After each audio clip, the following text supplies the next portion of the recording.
Ora viva! Quem passa horas no Board Game Arena a jogar o clássico Can't Stop sabe perfeitamente o que custa resistir àquela voz na cabeça a dizer só mais um lançamento. O apelo é fortíssimo, não é?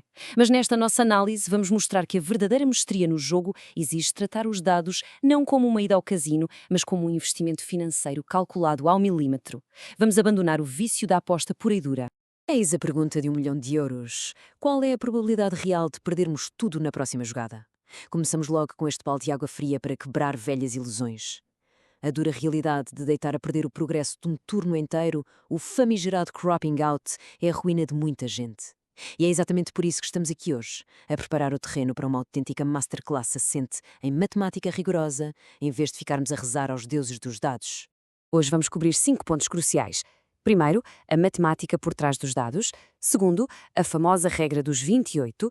Terceiro, o domínio das colunas centrais. Quarto, as táticas de início contra o final do jogo. E, para fechar em grande, a mentalidade vencedora em torneios. Bora lá? Ponto número 1.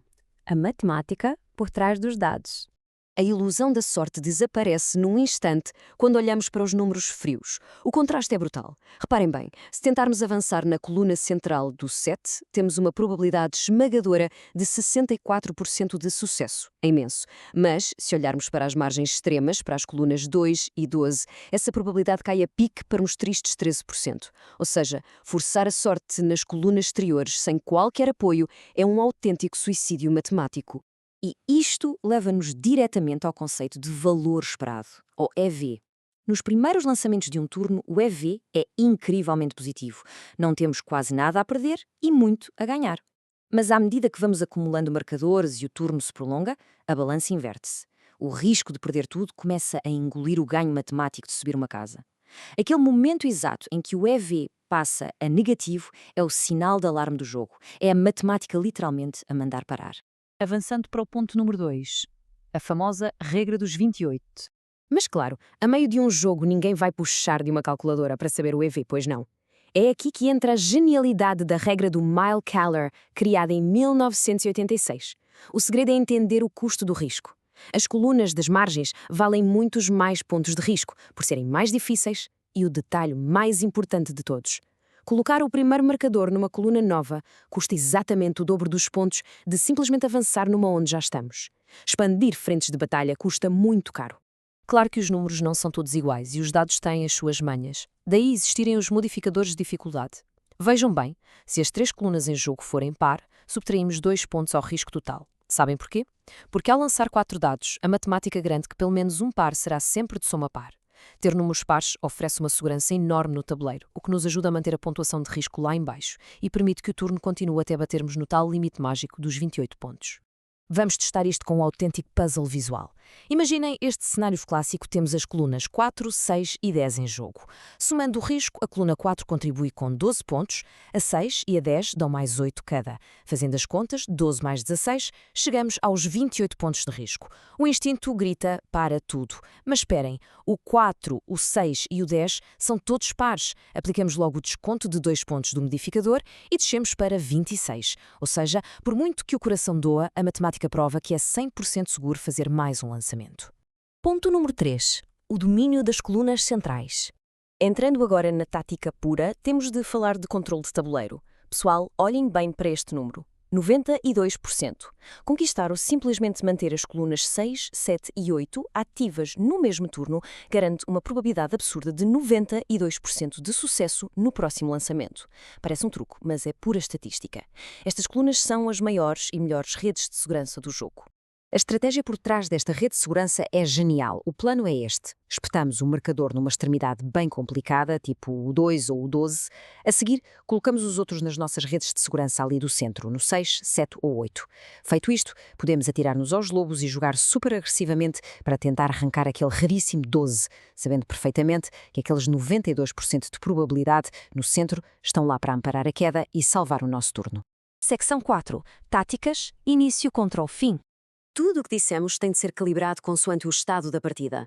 O contraste é gigante. Logo no início, com o tabuleiro livre, sejam agressivos, abram colunas e tentem bloquear rapidamente o grupo do 6, 7 e 8. Mas e na reta final? A tensão aumenta, o tabuleiro fica claustrofóbico, a mentalidade muda do dia para a noite. Passamos para um jogo mega defensivo. Cada lançamento conta e mesmo um avanço fracionado microscópico de 0,3 pontos passa a ser um tesouro que temos de guardar imediatamente.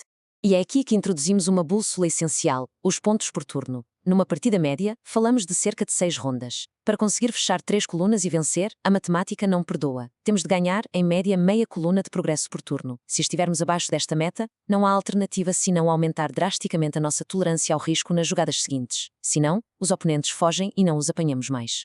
E finalmente, ponto 5, a mentalidade vencedora em torneios. É aqui que entramos no metajogo, a zona dos grandes mestres. Nas decisões finais críticas, pedimos emprestada a teoria das probabilidades do pot, as famosas pot odds do póquer. O que é que isto significa na prática? Tudo o que aprendemos sobre segurança vai pela janela se o adversário estiver a um lançamento de vencer. No instante de tudo ou nada, o risco não interessa. A matemática manda arriscar absolutamente tudo, porque parar de jogar significa apenas que vamos perder garantidamente na ronda seguinte. Mas, claro, além da matemática fria, há a gloriosa guerra psicológica. Adoro esta citação de um jogador de torneio que brinca com os chamados deportivismo implacável. Quando um oponente perde tudo de forma catastrófica, nada desestabiliza mais do que um falso lamento. Um "au, que pena", uma pancadinha irónica nas costas. É hilariante entre a comunidade, mas é também uma ferramenta tática terrível para quebrar a concentração de quem joga contra nós. Para resumir o caos tático dos torneios, fixem estas regras de ouro. Primeira, o quase não ganha jogos, são 3 colunas fechadas ou 0. Segunda, assim que deitam os marcadores na mesa, foquem-se só nesses números e apaguem o resto do tabuleiro da cabeça. Terceira, ajustem o vosso limite de risco de imediato quando os outros se aproximam da meta. E a última, nunca deitem a toalha ao chão se alguém estiver na iminência de ganhar. Toca a rolar. E chegamos ao fim desta nossa análise. Da próxima vez que estiverem naquele impasse angustiante numa partida online, no Board Game Arena, quando o ecrã pedir para escolherem entre parar ou rolar, o que vai ser? Vão deixar-se levar pelo velho instinto de apostador ou vão aplicar a matemática implacável de um grande mestre? A escolha e os dados ficam do vosso lado. Boas jogatinas!